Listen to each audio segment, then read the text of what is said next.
ಗೆಳೆಯರೇ ನಮಸ್ಕಾರ. ಇತ್ತೀಚಿನ ದಿನಗಳಲ್ಲಿ ದೇಶದ ಪ್ರಜಾಪ್ರಭುತ್ವ ವ್ಯವಸ್ಥೆಯನ್ನು ನೇರವಾಗಿ ಸ್ಪರ್ಶಿಸುವ ಮತ್ತು ಜನರ ಮೂಲಭೂತ ಹಕ್ಕಿನ ಮೇಲೆ ದೊಡ್ಡ ಪ್ರಶ್ನೆಗಳನ್ನು ಎಬ್ಬಿಸಿರುವ ವಿಷಯವೆಂದರೆ ಚುನಾವಣಾ ಆಯೋಗ ನಡೆಸುತ್ತಿರುವ SIR ಅಂದರೆ ಸ್ಪೆಷಲ್ ಇಂಟೆನ್ಸಿವ್ ರಿವಿಷನ್ ಪ್ರಕ್ರಿಯೆ. ಈ ಪ್ರಕ್ರಿಯೆ ಈಗಾಗಲೇ ಬಿಹಾರ ಮತ್ತು ಪಶ್ಚಿಮ ಬಂಗಾಳ ರಾಜ್ಯಗಳಲ್ಲಿ ಮುಗಿದಿದ್ದು, ಇದೀಗ ರಾಜಸ್ಥಾನದಲ್ಲಿ ಭಾರೀ ಮಟ್ಟದಲ್ಲಿ ಮತದಾರರ ಹೆಸರುಗಳು ಡಿಲೀಟ್ ಆಗಿರುವುದು ದೊಡ್ಡ ಚರ್ಚೆಗೆ ಕಾರಣವಾಗಿದೆ. ಇದಕ್ಕೆ ಜೊತೆಗೆ ಉತ್ತರ ಪ್ರದೇಶದಲ್ಲಿಯೂ ಲಕ್ಷಾಂತರ ಅಲ್ಲ, ಕೋಟ್ಯಾಂತರ ಮತದಾರರ ಹೆಸರುಗಳು ಅಳಿಸಲ್ಪಡುವ ಸಾಧ್ಯತೆ ಇದೆ ಎಂಬ ವರದಿಗಳು ಹೊರಬಂದಿವೆ. ಒಂದು ಪ್ರಜಾಪ್ರಭುತ್ವ ದೇಶದಲ್ಲಿ ಮತದಾರರ ಪಟ್ಟಿಯೇ ಚುನಾವಣೆಯ ಆಧಾರ. ಆ ಪಟ್ಟಿಯಲ್ಲಿ ಹೆಸರು ಇಲ್ಲ ಅಂದರೆ ನಾಗರಿಕನಿಗೆ ತನ್ನ ಮತದಾನ ಹಕ್ಕು ಕಳೆದುಕೊಂಡಂತೆ. ಆದ್ದರಿಂದ ಈ ಬೆಳವಣಿಗೆಗಳನ್ನು ಅತ್ಯಂತ ಗಂಭೀರವಾಗಿ ನೋಡಬೇಕಾದ ಅಗತ್ಯ ಇದೆ. ಚುನಾವಣಾ ಆಯೋಗದ ಪ್ರಕಾರ SIR ಪ್ರಕ್ರಿಯೆಯ ಉದ್ದೇಶ ಮತದಾರರ ಪಟ್ಟಿಯನ್ನು ಶುದ್ಧೀಕರಿಸುವುದು. ಮೃತರಾದವರು, ಸ್ಥಳಾಂತರಗೊಂಡವರು, ಡೂಪ್ಲಿಕೇಟ್ ಎಂಟ್ರಿಗಳು ಮತ್ತು ನಕಲಿ ದಾಖಲೆಗಳನ್ನು ತೆಗೆದುಹಾಕುವುದು ಈ ಪ್ರಕ್ರಿಯೆಯ ಮುಖ್ಯ ಗುರಿಯಾಗಿದೆ ಎಂದು ಹೇಳಲಾಗುತ್ತಿದೆ. ಕಾಗದದ ಮೇಲೆ ನೋಡಿದರೆ ಇದು ಒಳ್ಳೆಯ ಮತ್ತು ಅಗತ್ಯವಾದ ಕೆಲಸವೇ ಸರಿ. ಆದರೆ ನೆಲಮಟ್ಟದಲ್ಲಿ ನಡೆಯುತ್ತಿರುವ ಅನುಷ್ಠಾನ ಮತ್ತು ಅದರ ಪರಿಣಾಮಗಳು ಜನರಲ್ಲಿ ಭಾರೀ ಆತಂಕವನ್ನು ಹುಟ್ಟುಹಾಕಿವೆ. ಮೊದಲು ಬಿಹಾರವನ್ನು ನೋಡಿದರೆ ಅಲ್ಲಿ SIR ಪ್ರಕ್ರಿಯೆಯ ನಂತರ ಸುಮಾರು 65 ಲಕ್ಷ ಮತದಾರರ ಹೆಸರುಗಳು ಮತದಾರರ ಪಟ್ಟಿಯಿಂದ ಡಿಲೀಟ್ ಆಗಿವೆ ಎಂಬ ಮಾಹಿತಿ ಹೊರಬಂದಿದೆ. ಈ ಸಂಖ್ಯೆ ಕೇಳಿದಾಗಲೇ ಅಚ್ಚರಿ ಉಂಟಾಗುತ್ತದೆ. 65 ಲಕ್ಷ ಎಂದರೆ ಒಂದು ರಾಜ್ಯದ ರಾಜಕೀಯ ಭವಿಷ್ಯವನ್ನೇ ತಿರುಗಿಸಬಲ್ಲಷ್ಟು ದೊಡ್ಡ ಪ್ರಮಾಣ. ಚುನಾವಣಾ ಆಯೋಗದ ವಾದದ ಪ್ರಕಾರ ಈ ಹೆಸರುಗಳ ಪೈಕಿ ಬಹುಪಾಲು ಮೃತರು, ಸ್ಥಳಾಂತರಗೊಂಡವರು ಅಥವಾ ಡೂಪ್ಲಿಕೇಟ್ ಮತದಾರರು. ಆದರೆ ಬಿಹಾರದ ಹಲವು ಜಿಲ್ಲೆಗಳಲ್ಲಿ ಸಾಮಾನ್ಯ ಜನರು ತಾವು ಬದುಕಿದ್ದರೂ, ವರ್ಷಗಳಿಂದ ಒಂದೇ ಊರಿನಲ್ಲಿ ವಾಸಿಸುತ್ತಿದ್ದರೂ ತಮ್ಮ ಹೆಸರುಗಳು ಪಟ್ಟಿಯಲ್ಲಿ ಕಾಣೆಯಾಗಿವೆ ಎಂದು ದೂರಿದ್ದಾರೆ. ಕೆಲವು ಗ್ರಾಮೀಣ ಪ್ರದೇಶಗಳಲ್ಲಿ ಅಧಿಕಾರಿಗಳು ಮನೆಗೆ ಬಂದಿಲ್ಲ, ಯಾವುದೇ ನೋಟಿಸ್ ನೀಡಿಲ್ಲ, ಆದರೂ ಹೆಸರು ಅಳಿಸಲಾಗಿದೆ ಎಂಬ ಆರೋಪಗಳು ಕೇಳಿಬಂದಿವೆ. ಇದರಿಂದ ಜನರಲ್ಲಿ ಚುನಾವಣಾ ವ್ಯವಸ್ಥೆಯ ಮೇಲಿನ ನಂಬಿಕೆ ಕದಲುವಂಟಾಗಿದೆ. ಇದೇ ರೀತಿಯ ಪರಿಸ್ಥಿತಿ ಪಶ್ಚಿಮ ಬಂಗಾಳದಲ್ಲಿಯೂ ಕಂಡುಬಂದಿದೆ. ಅಲ್ಲಿ SIR ಪ್ರಕ್ರಿಯೆಯ ಡ್ರಾಫ್ಟ್ ಮತದಾರರ ಪಟ್ಟಿಯಲ್ಲಿ ಸುಮಾರು 58.2 ಲಕ್ಷ ಮತದಾರರ ಹೆಸರುಗಳು ಡಿಲೀಟ್ ಆಗಿವೆ ಎಂದು ವರದಿಯಾಗಿದೆ. ಇದರಲ್ಲಿ ಸುಮಾರು 24 ಲಕ್ಷ ಜನರನ್ನು ಮೃತರೆಂದು ಗುರುತಿಸಲಾಗಿದೆ, 19 ಲಕ್ಷ ಜನರು ಸ್ಥಳಾಂತರಗೊಂಡಿದ್ದಾರೆ ಎಂದು ಹೇಳಲಾಗಿದೆ ಮತ್ತು ಇನ್ನೂ ಲಕ್ಷಾಂತರ ಹೆಸರುಗಳನ್ನು ಮಿಸ್ಸಿಂಗ್ ಅಥವಾ ಡೂಪ್ಲಿಕೇಟ್ ಎಂದು ಗುರುತಿಸಲಾಗಿದೆ. ಆದರೆ ಪಶ್ಚಿಮ ಬಂಗಾಳದಲ್ಲಿಯೂ ಅನೇಕ ಜನರು ಈ ಅಂಕಿಅಂಶಗಳ ಮೇಲೆ ಪ್ರಶ್ನೆಗಳನ್ನು ಎತ್ತಿದ್ದಾರೆ. ವಿಶೇಷವಾಗಿ ಬಡವರು, ವಲಸಿಗ ಕಾರ್ಮಿಕರು, ನಗರಗಳಲ್ಲಿ ಕೆಲಸ ಮಾಡುವ ಗ್ರಾಮೀಣ ಜನರು ಮತ್ತು ಅಲ್ಪಸಂಖ್ಯಾತ ಸಮುದಾಯಗಳು ಹೆಚ್ಚು ಪರಿಣಾಮಕ್ಕೊಳಗಾಗಿವೆ ಎಂಬ ಆರೋಪಗಳು ಕೇಳಿಬರುತ್ತಿವೆ.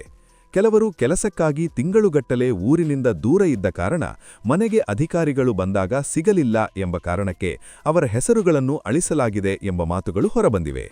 ಇದು ಮತದಾನ ಹಕ್ಕನ್ನು ಒಂದು ತಾಂತ್ರಿಕ ಪ್ರಕ್ರಿಯೆಯ ಮೂಲಕ ಕಸಿಯುವ ಪ್ರಯತ್ನವಲ್ಲವೇ ಎಂಬ ಪ್ರಶ್ನೆ ಜನರಲ್ಲಿ ಮೂಡಿದೆ. ಇದೀಗ ರಾಜಸ್ಥಾನದಲ್ಲಿ ನಡೆದಿರುವ ಬೆಳವಣಿಗೆಗಳು ಈ ಆತಂಕವನ್ನು ಇನ್ನಷ್ಟು ಹೆಚ್ಚಿಸಿವೆ. ಇತ್ತೀಚಿನ ಮಾಹಿತಿಯ ಪ್ರಕಾರ ರಾಜಸ್ಥಾನದಲ್ಲಿ ಸುಮಾರು 42 ಲಕ್ಷ ಮತದಾರರ ಹೆಸರುಗಳು ಮತದಾರರ ಪಟ್ಟಿಯಿಂದ ಡಿಲೀಟ್ ಆಗಿವೆ. 42 ಲಕ್ಷ ಎನ್ನುವುದು ಸಣ್ಣ ಸಂಖ್ಯೆಯಲ್ಲ. ಇದು ಹಲವು ಲೋಕಸಭಾ ಮತ್ತು ವಿಧಾನಸಭಾ ಕ್ಷೇತ್ರಗಳ ಫಲಿತಾಂಶವನ್ನು ನಿರ್ಧರಿಸಬಲ್ಲಷ್ಟು ದೊಡ್ಡ ಸಂಖ್ಯೆ. ರಾಜಸ್ಥಾನದಲ್ಲಿಯೂ ಚುನಾವಣಾ ಆಯೋಗ ಇದೇ ಕಾರಣಗಳನ್ನು ಮುಂದಿಡುತ್ತಿದೆ. ಆದರೆ ನೆಲಮಟ್ಟದ ವಾಸ್ತವತೆ ಏನು ಎಂಬುದು ಇನ್ನೂ ಸಂಪೂರ್ಣವಾಗಿ ಸ್ಪಷ್ಟವಾಗಿಲ್ಲ. ಹಲವು ಕಡೆ ಜನರು ತಮ್ಮ ಹೆಸರು ಇಲ್ಲದಿರುವುದನ್ನು ಕಂಡು ಚುನಾವಣಾ ಕಚೇರಿಗಳ ಮುಂದೆ ಸಾಲುಗಟ್ಟಿ ನಿಂತಿರುವ ದೃಶ್ಯಗಳು ಕಾಣಿಸುತ್ತಿವೆ. ಕೆಲವರು ತಮ್ಮ ಹಕ್ಕು ಮರಳಿ ಪಡೆಯಲು ಯಾವ ದಾಖಲೆ ಬೇಕು, ಯಾರನ್ನು ಸಂಪರ್ಕಿಸಬೇಕು ಎಂಬುದೇ ತಿಳಿಯದ ಸ್ಥಿತಿಯಲ್ಲಿ ಇದ್ದಾರೆ. ಈ ಎಲ್ಲದಕ್ಕಿಂತಲೂ ಗಂಭೀರವಾದ ವಿಷಯ ಉತ್ತರ ಪ್ರದೇಶಕ್ಕೆ ಸಂಬಂಧಿಸಿದೆ. ಉತ್ತರ ಪ್ರದೇಶ ದೇಶದಲ್ಲೇ ಅತಿ ಹೆಚ್ಚು ಮತದಾರರನ್ನು ಹೊಂದಿರುವ ರಾಜ್ಯ. ಅಲ್ಲಿ SIR ಪ್ರಕ್ರಿಯೆ ಪೂರ್ಣಗೊಂಡ ನಂತರ ಸುಮಾರು 3 ಕೋಟಿ ಮತದಾರರ ಹೆಸರುಗಳು ಮತದಾರರ ಪಟ್ಟಿಯಿಂದ ಡಿಲೀಟ್ ಆಗಬಹುದು ಎಂಬ ಅಂದಾಜು ವರದಿಗಳು ಹೊರಬಂದಿವೆ. 3 ಕೋಟಿ ಎನ್ನುವುದು ಕೇವಲ ಒಂದು ಸಂಖ್ಯೆಯಲ್ಲ, ಇದು ಒಂದು ರಾಷ್ಟ್ರಮಟ್ಟದ ರಾಜಕೀಯ ಸಮೀಕರಣವನ್ನೇ ಬದಲಿಸಬಲ್ಲಷ್ಟು ಪ್ರಮಾಣ. ಇದನ್ನು ಅಂತಿಮ ಅಧಿಕೃತ ಅಂಕಿಅಂಶ ಎಂದು ಇನ್ನೂ ಘೋಷಿಸಲಾಗಿಲ್ಲ. ಆದರೆ ಡ್ರಾಫ್ಟ್ ಹಂತದಲ್ಲಿರುವ ಈ ಅಂದಾಜುಗಳೇ ಜನರಲ್ಲಿ ಭಾರೀ ಆತಂಕವನ್ನು ಉಂಟುಮಾಡಿವೆ.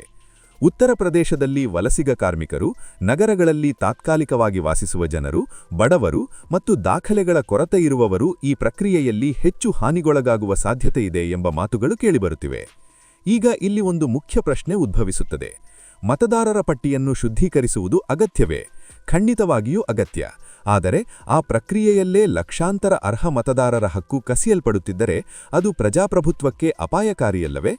ಒಂದು ಮತದಾನನ ಹೆಸರು ತಪ್ಪಾಗಿ ಅಳಿದರೆ ಅವನಿಗೆ ತನ್ನ ಹಕ್ಕು ಮರಳಿ ಪಡೆಯಲು ಸಮಯ, ಹಣ ಮತ್ತು ಶ್ರಮ ಎಲ್ಲವೂ ಬೇಕಾಗುತ್ತದೆ.